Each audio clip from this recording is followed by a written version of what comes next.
On the morning of March 2, 1998, 10-year-old 値𝗃𝗃𝗀𝗃 left her home in Vienna, Austria, expecting it to be just another school day. She never made it to class. Within minutes, Њatasha had disappeared without a trace, launching one of the largest missing child investigations in Austrian history. Thousands of leads poured in, witnesses were questioned, and police searched tirelessly. But as the days turned into weeks, and the weeks into years, hope slowly began to fade. No one knew that Њatasha was alive.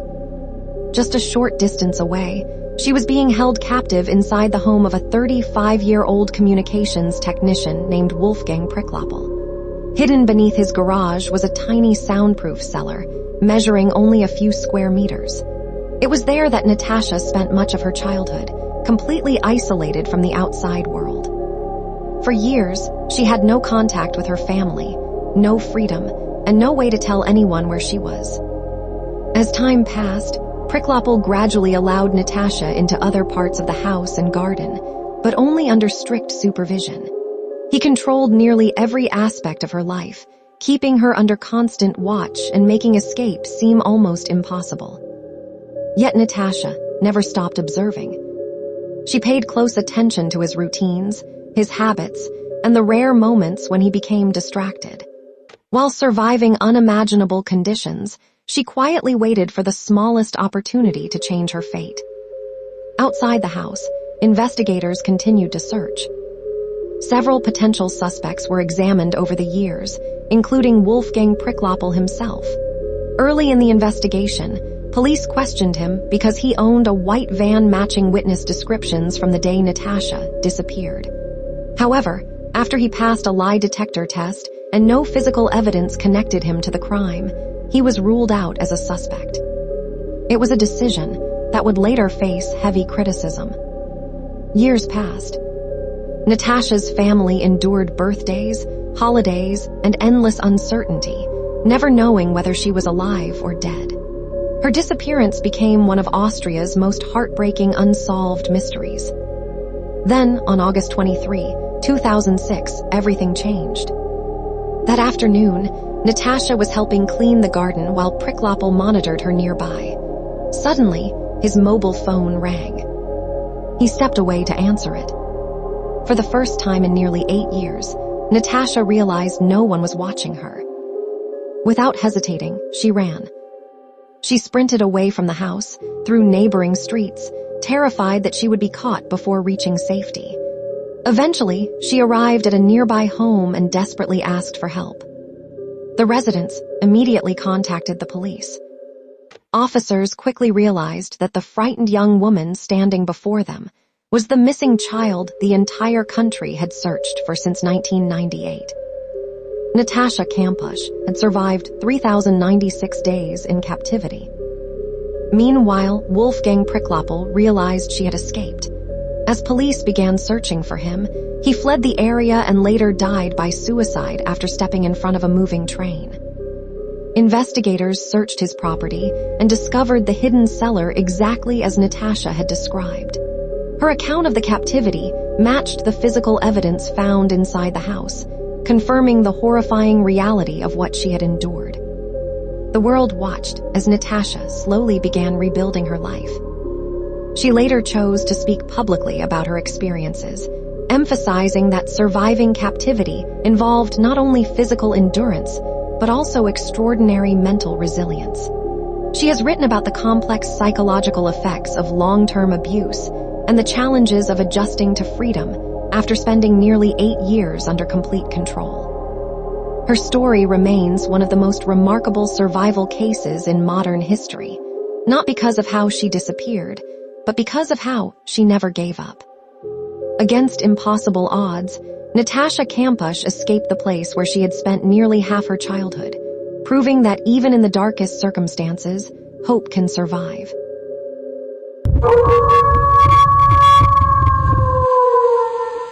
On the afternoon of October 6, 2002, 11-year-old Sean Hornbeck climbed onto his bicycle for what should have been a short ride near his home in Missouri. He never came back. His abandoned bicycle was later found in the woods, sparking fears that something terrible had happened. Hundreds of volunteers searched nearby forests, fields, and rivers. Police followed countless leads, but 𝗀𝗵 had seemingly disappeared without a trace. As days turned into months, and months into years, the case grew colder. Most people believed 𝗀𝗵 was gone forever. But he was alive. Just miles away, 𝗀𝗵 had been abducted by Michael Devlin, a local pizza parlor manager who held him captive inside his apartment. Over time, Devlin controlled nearly every part of 𝗀𝗵's life, keeping him isolated from his family and the outside world. As the years passed, 𝗀𝗵 was forced to live under a different identity. To avoid suspicion, Devlin occasionally allowed him outside in public, but always under strict control. Neighbors and strangers saw 𝗀𝗵 many times, never realizing he was one of America's most famous missing children. For more than 4 years, his family never stopped searching. His parents continued to distribute flyers, speak to the media, and hope that one day 𝗀𝗵 would come home. Then, in January 2007, everything changed. Another Missouri boy, 13-year-old 𝗵𝗵𝗄𝗶𝘀𝗵𝗄, disappeared while walking home from school. Witnesses reported seeing him get into a white pickup truck.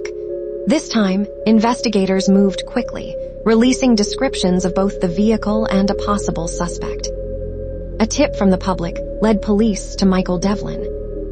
When officers searched his apartment on January 12, 2007, they expected to find 𝗵𝗵𝗄𝗶𝘀. Instead, they made an even more shocking discovery. Inside the apartment was another young man. When questioned, he quietly revealed his true identity. "I am 𝗀𝗵 Hornbeck."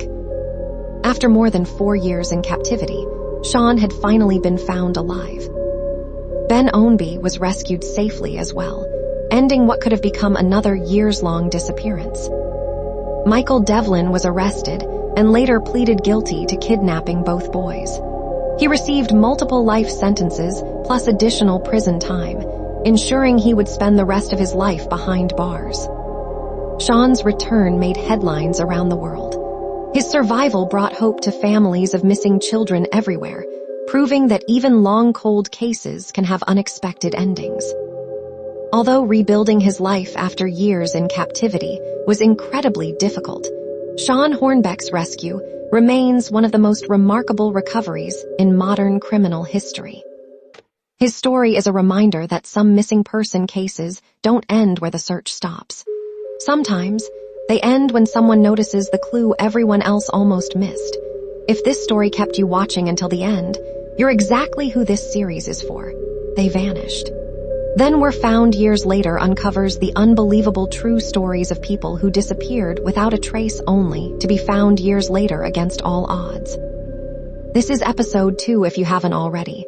Subscribe to Whispered Pages and turn on notifications so you don't miss what's coming next. Episode 3 is on the way, bringing another astonishing true disappearance and survival story that proves reality can be stranger than fiction. Until then, stay curious, stay vigilant, and I'll see you in the next episode.